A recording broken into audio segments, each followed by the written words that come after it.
ఇలా అనుకుంటున్నావా, ఇట్లా చేశాను, నిమిషం మాత్రం కోప్పడ్డాను, గొప్ప వాత్సల్యం చూపిస్తాలే నీ పక్షంగా. దేవుడు తన బిడ్డలను అంటున్నాడండి. ఈ టైపులోనే పరమగీతంలో ఉంటుంది అన్నమాట. నా ప్రియురాలు ఎలా ఉంటుంది? బలురక్కసి చెట్లలో వల్లి పద్మము కనబడున్నట్లు స్త్రీలలో నా ప్రియురాలు కనబడుచున్నది. పరస్పరం ఒకరినొకరు ఎంత మమకారం అనురాగంతో గౌరవించుకుంటారో, ఘనపరుచుకుంటారో చాలా క్లియర్గా రాసింది. ఇక్కడ ప్రియుడి దగ్గర అహం కనపడదు, ప్రియుడి దగ్గర అహం కనపడదు, ప్రియురాలి దగ్గర అంతకన్నా కనపడదు. వాస్తవంగా ప్రియురాలు ఎక్కడా, ప్రియుడు ఎక్కడా?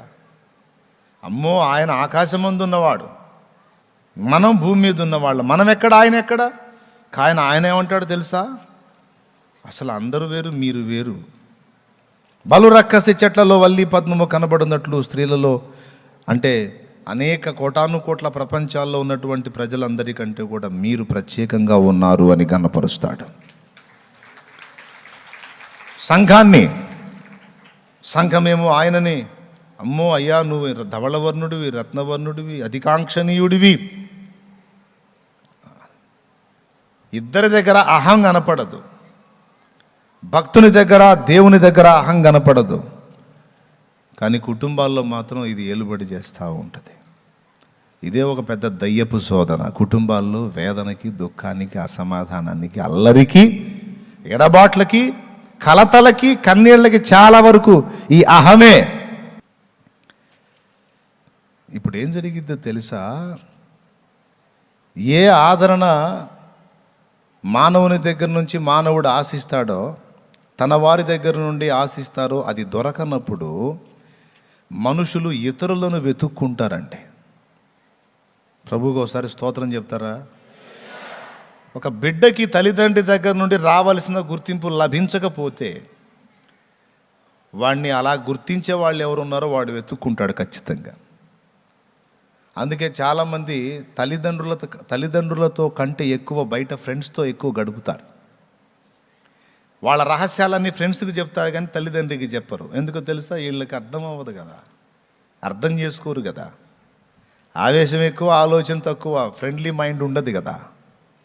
అందుకని తల్లిదండ్రుల్ని పక్కన పెట్టి అవుటర్స్తో ఎక్కువ సాంగత్యం చేసి వాళ్ళ రహస్యాలన్నీ ఇతరులకు పట్టించుకొని చివరికి వాళ్ళు బ్రతుకులు పాడు చేసుకుంటారు. అంటే ఎక్కడ ఆదరణ దొరకాలో అది దొరకనప్పుడు, ఎక్కడ గుర్తింపు లభించాలో అది లభించినప్పుడు,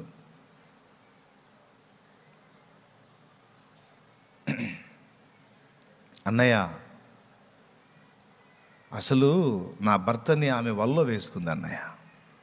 ఎట్లా వేసుకుందమ్మా? మందు పెట్టింది అన్నయ్య, మందు పెట్టింది అన్నయ్య,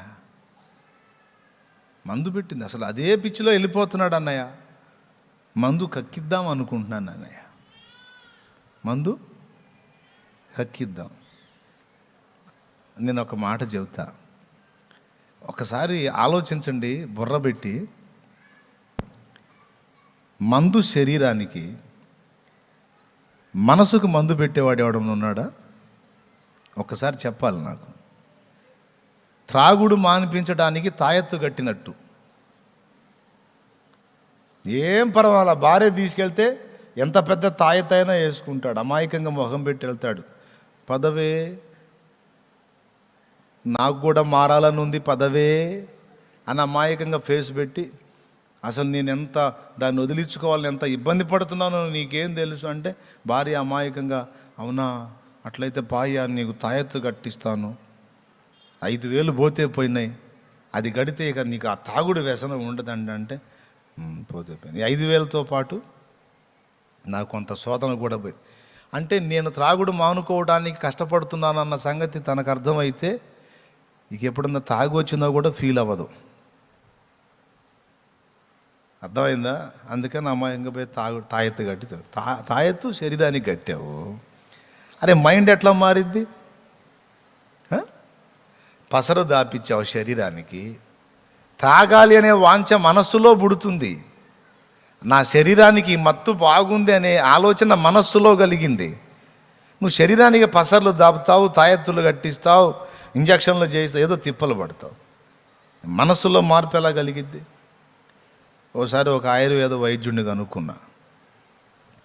ఎంత గొప్ప తాగుబోతునైనా మేము మానిపిస్తామని పేపర్ ప్రింట్ చేసి ప్రచారం చేస్తూ ఉంటే ఆయన్ని పర్సనల్గా కలిసి తెలుసుకుందామంటే ఆ రహస్యం చెప్పలే ఆయన.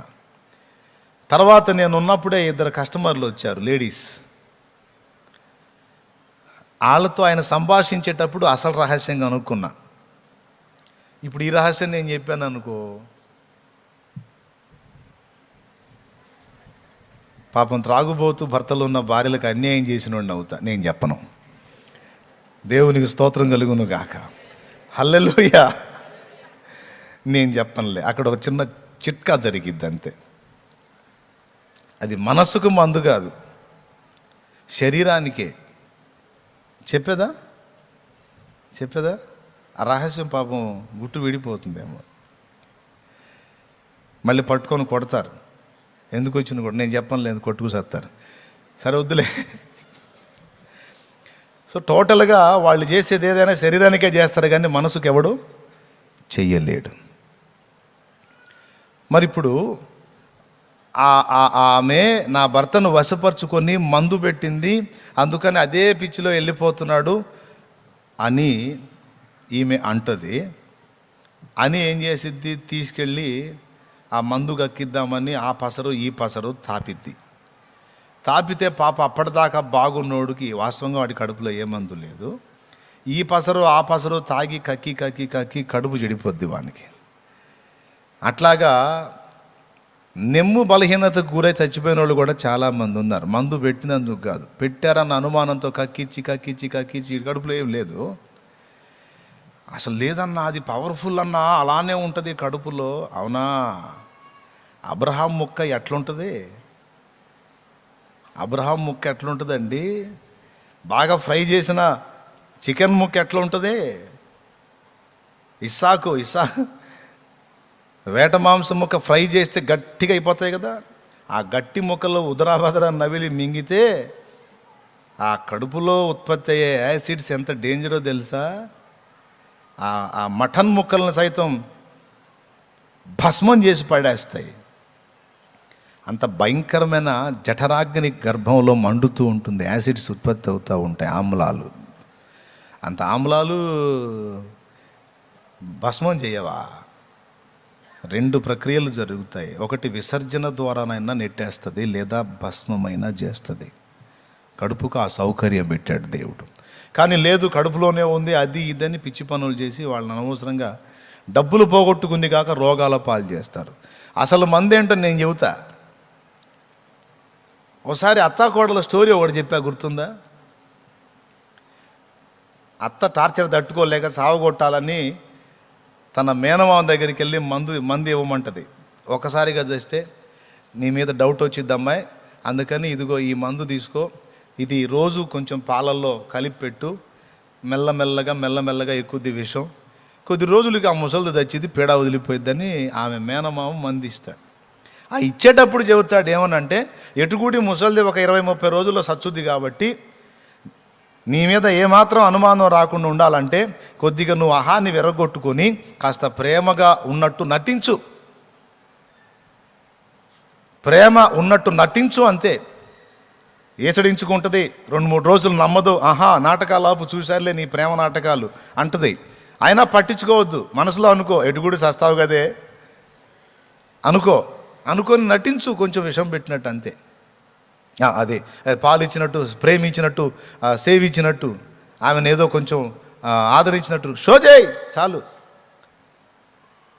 అసలు మందు ఇది.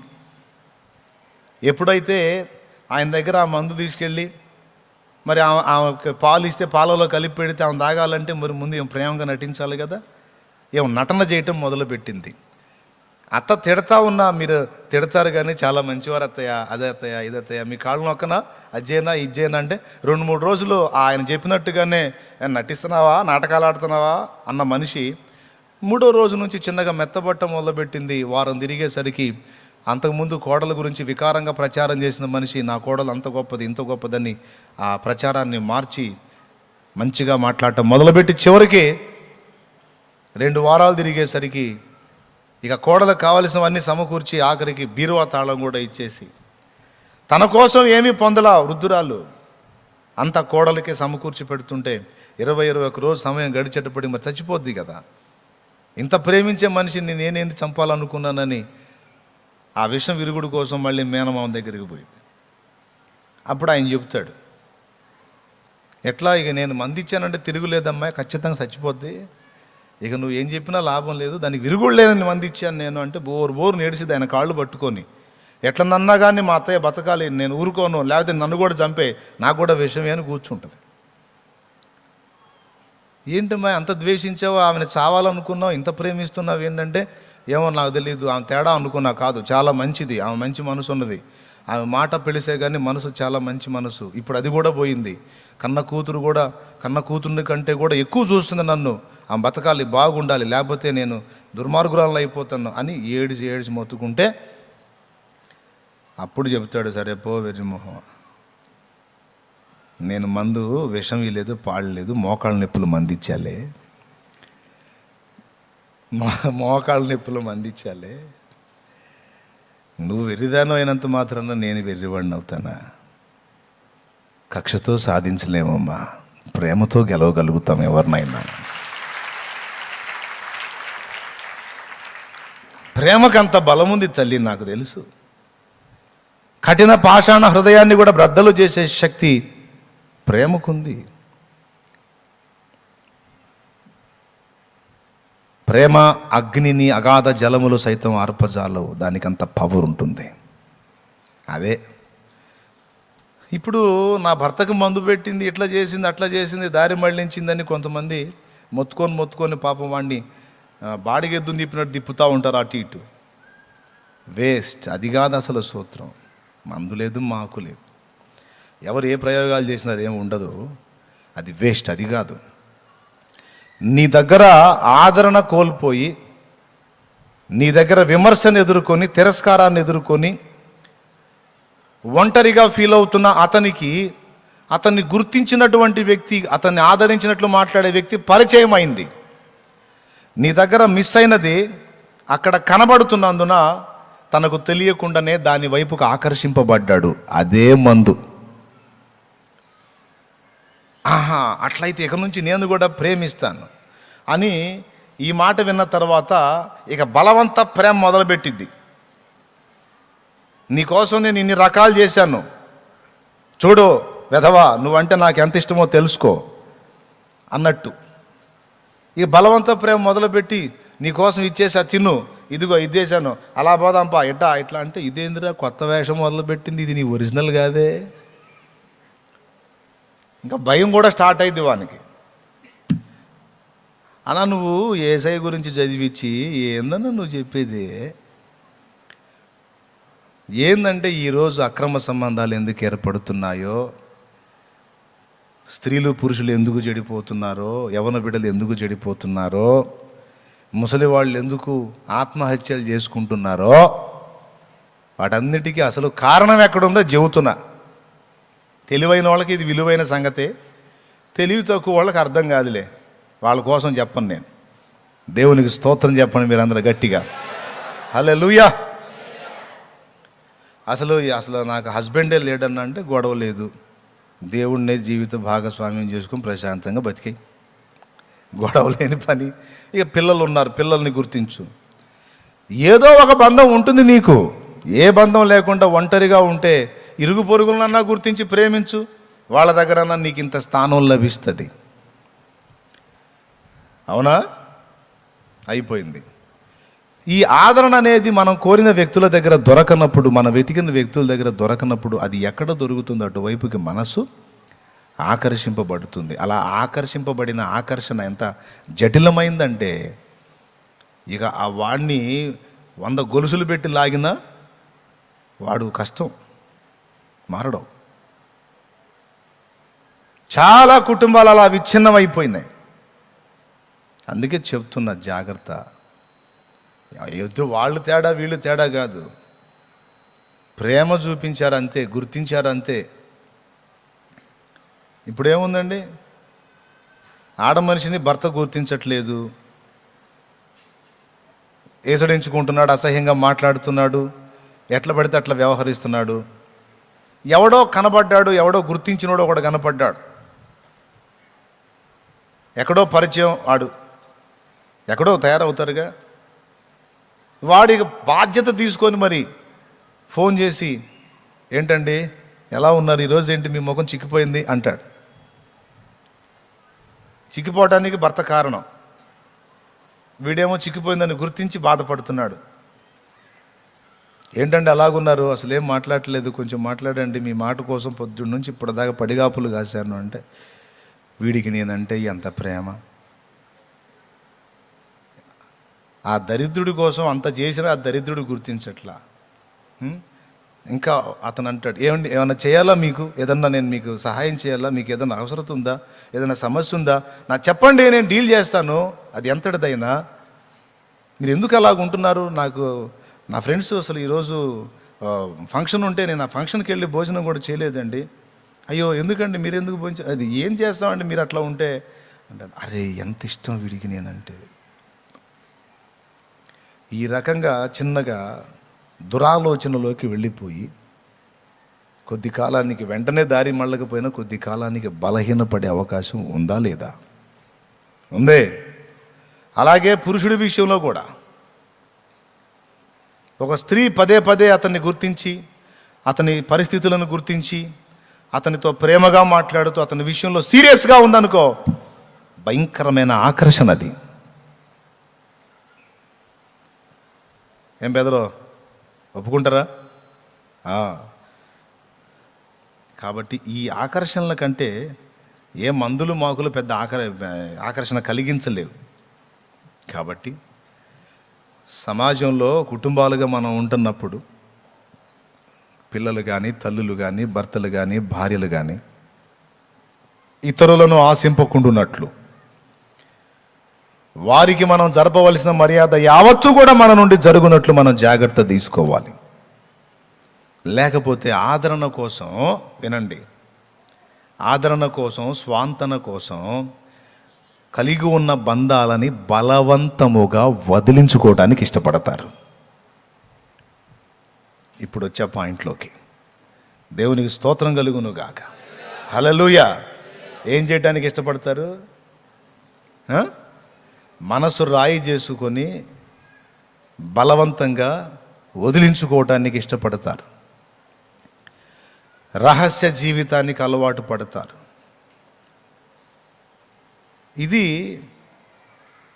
యేసయ్య జీవితాన్ని చూపించి ఎందుకు మాట్లాడుతున్నామంటే అది ఆత్మీయ సంగతి. దాన్ని చెప్పబోయే ముందు భౌతిక సంగతిగా ఒక పాఠం నేర్పా. అర్థమైందా? ఇక బలవంతంగా తమ మనసును తామే చంపేసుకుంటారు, మనస్సాక్షిని తమ మనసును తామే కఠినపరుచుకొని బలవంతంగా అడ్డదారుల్లోకి వెళ్ళి, రాంగ్ రూట్లోకి వెళ్ళి పొరపాట్లు పడి వాళ్ళు పాడై జీవితాలు, మిగిలిన వాళ్ళ జీవితాలు కూడా పాడైపోయేటట్టు ఇక బరి తెగిస్తారన్నమాట.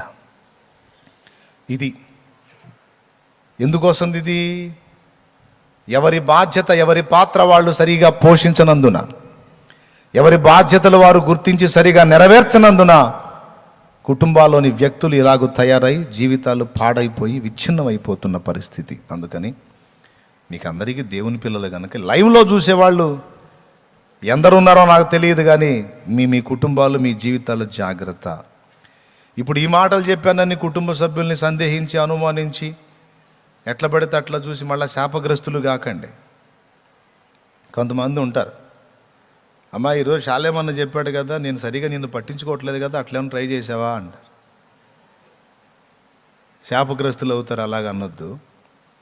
నువ్వు గుర్తించాల్సింది ఏంటంటే ఆ అమ్మాయిని చేయటం కాదు, నేను ఇంతవరకు అలాగా ప్రవర్తించలేదు, సో కాదు, నేను అలాగా ప్రవర్తించాలి, నా ఆహాన్ని విరిచేయాలి, నేను నా కుటుంబ సభ్యుల్ని గుర్తించాలి, శ్రమపడే వాళ్ళని గుర్తించాలి, నా వంతు ఆదరణ నేను వారికి కలిగించాలి.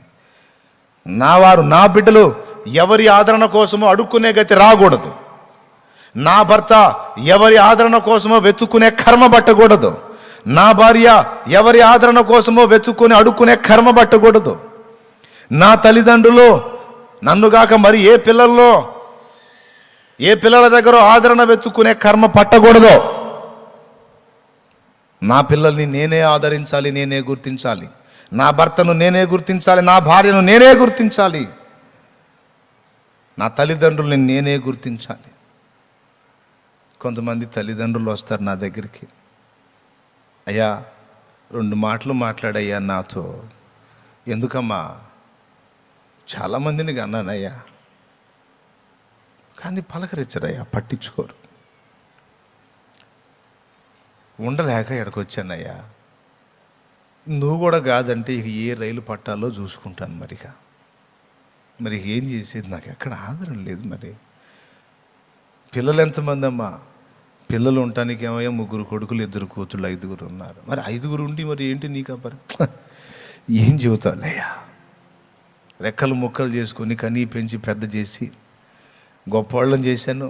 ఈరోజు నేను పనికి రాకుండా పోయాను. ఏ ఇంటికి పోయినా అందరికీ బరువే. నేను రోషంగా బతికాను. ఈరోజు నన్ను అట్లాగా ఉండేట్లా. అదేందమ్మా, కొడుకులు ఉన్నారు కదా, ఆ కొడుకులు మనోళ్ళే, కోడళ్ళు మనవాళ్ళు కాదు కదా. కొడుకులు కోడళ్ళకు బానిసలు.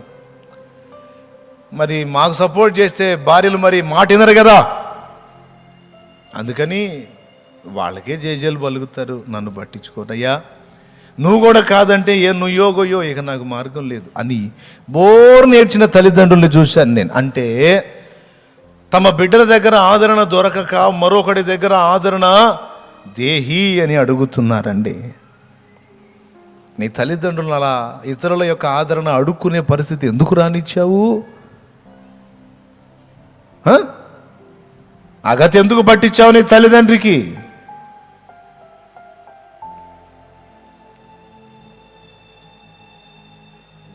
మా అమ్మ మా నాన్న మమ్మల్ని ఆదరించరు. ఆంటీ, అంకుల్, మీ పిల్లల్ని మీరు బాగా చూసుకుంటారు కదా, మీ దగ్గర ప్రేమ చూసాం మేము. మా ఇంట్లో ఇలా ఉండదు ఆంటీ, మా ఇంట్లో ఇలా ఉండదు అంకుల్, మా నాన్న ఇలా ఉంటారు, మా అమ్మ ఇలా ఉంటుంది. ఇంత చనువుగా, ఇంత స్వతంత్రంగా, ఇంత క్లోజ్గా ఉండరు. వాళ్ళని చూస్తేనే భయం వేస్తుంది మాకు. మీ దగ్గర కొంచెం ఈ ప్రేమ దొరుకుతుంది. మీ పిల్లలతో పాటు మమ్మల్ని కూడా అలా ప్రేమిస్తారా ఆంటీ, అంకుల్ అన్న పిల్లల్ని కూడా కొంతమందిని చూశాను. ఇతరుల దగ్గరికి వెళ్ళి అంటే ప్రేమను, ఆదరణను దేహి అని అడుక్కుంటున్నారు. ఎందుకు అంటావు? లక్షలు సంపాదించేశాను వాడికని. లక్షలు సంపాదించేశావు, ఏను తగలబెట్టనా? నీ లక్షలు ఏం చేసుకుంటాడు వాడు? నువ్వు లక్షలు సంపాదించకపోయినా ప్రియమార వాని దగ్గరగా తీసుకొని, బిడ్డను కుమార్తెను దగ్గరగా తీసుకొని ప్రేమను పంచు, సమయం ఇవ్వు, వాళ్ళ మనసును అర్థం చేసుకో, వాళ్ళలో ఉన్న టాలెంట్ గుర్తించు, వాళ్ళని ఎంకరేజ్ చేయి, వాళ్ళని గుర్తించు, ప్రోత్సహించు. ఎవరి దగ్గరికి వెళ్ళి చేయి జాపుతారు? ఆదరణ లేని పిల్లలు అవసరమైతే తమ వెంట పెట్టుకుని నీ ఇంటికి తెస్తారు. అరే పట్టించుకోరు పిల్లల్ని, వాళ్ళతో మాట్లాడరు, చనువుగా వ్యవహరించరు, దెయ్యాల్లాగా బిగుసుకుపోతారు. పిల్లల దగ్గర చనువుగా ఉండకూడదంట, స్ట్రిక్ట్గా ఉండాలంట. అప్పుడు ముసుగులో అన్ని పాపాలు చేసి వచ్చి కొంప ముంచుతాడు ఒకేసారి.